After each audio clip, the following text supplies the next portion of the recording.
Os santos são sinais da presença do ressuscitado na história.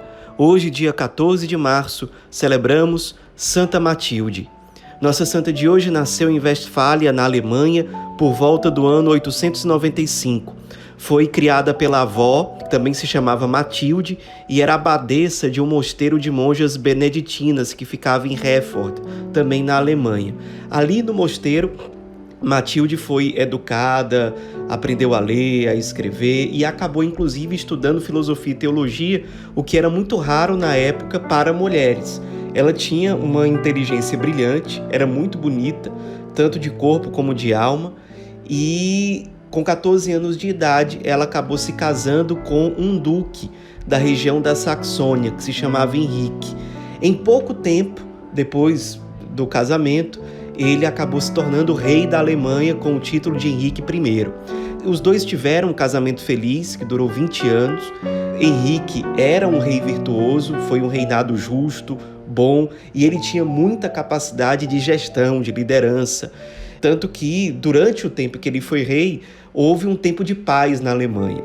E ele resistiu muito à invasão dos húngaros, que sempre queriam invadir a Alemanha, resolveu conflitos que existiam sérios com a França, com a Itália, exerceu certo domínio sobre dinamarqueses e eslavos. A Alemanha ocupava uma posição de liderança dentro da Europa. Nesse tempo de paz, que foi o reinado de Henrique I, Santa Matilde exerceu uma grande influência nos bastidores. Ela ia aconselhando o marido e aproveitando diversas ocasiões, especialmente para ajudar os pobres, os doentes, os necessitados em geral.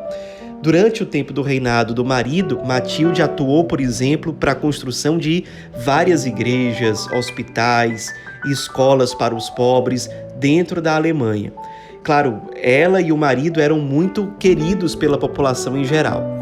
Henrique I acabou falecendo depois de 20 anos de casado com Matilde, e houve uma disputa muito séria entre os dois filhos do casal para ver quem assumiria o trono. Os dois filhos eram Otto, que era o legítimo sucessor por ser o filho mais velho, e o outro filho mais novo se chamava Henrique, assim como o pai.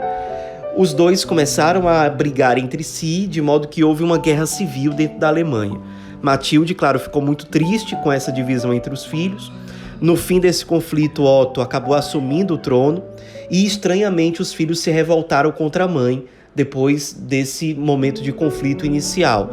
Eles achavam que a mãe esbanjava muitos bens da realeza, dando tudo para os pobres, para os doentes. Achavam que ela era muito exagerada, gastando dinheiro na construção de igrejas, hospitais, escolas. Então, os filhos, de modo muito cruel, acabaram obrigando Matilde a ser exilada. E ela foi exilada, de fato, sem nada. E foi morar no mosteiro, que ficava em Egerm, e ali no mosteiro ela se dedicou muito à oração, sacrifícios pela conversão dos filhos, e também foi um tempo de muito aprofundamento nos estudos para ela, especialmente nos estudos das Sagradas Escrituras. Muitos anos depois disso acontecer, os filhos acabaram se arrependendo e promoveram o retorno de Matilde até o reino. Ela chegou, conversou com os filhos, houve realmente um momento de reconciliação, mas ela não passou muito tempo. Foi o tempo suficiente para que ela distribuísse toda a herança dela, tudo que cabia a ela, para os pobres. Ela acabou salvando financeiramente famílias inteiras da miséria, que não tinham mais para quem recorrer, e ela acabou sendo um alívio para essas famílias pobres. E depois de distribuir tudo, de ajudar muitas pessoas, muitas famílias, ela acabou retornando ao mosteiro, onde viveu o restante da sua vida. No mosteiro, nesse retorno, ela acabou manifestando vários dons carismáticos extraordinários, entre eles o dom da profecia, que era muito forte nela. Ela também era muito procurada pelas pessoas que iam até ela pedir oração, aconselhamento, e ela se destacou muito nesse tipo de apostolado também. No fim das contas, ela faleceu no dia 14 de março de 968, sendo sepultada ao lado dos restos mortais do marido no mosteiro de Quedlinburgo. Logo, o culto a Santa Matilde foi se espalhando não só no Ocidente, mas também no Oriente, principalmente na Alemanha, na Itália e em Mônaco.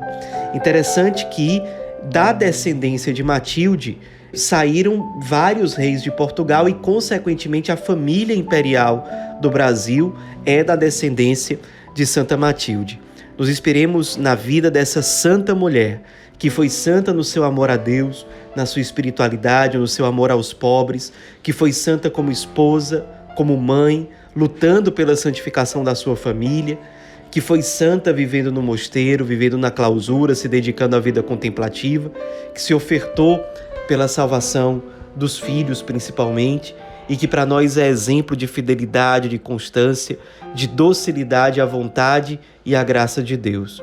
Santa Matilde, rogai por nós.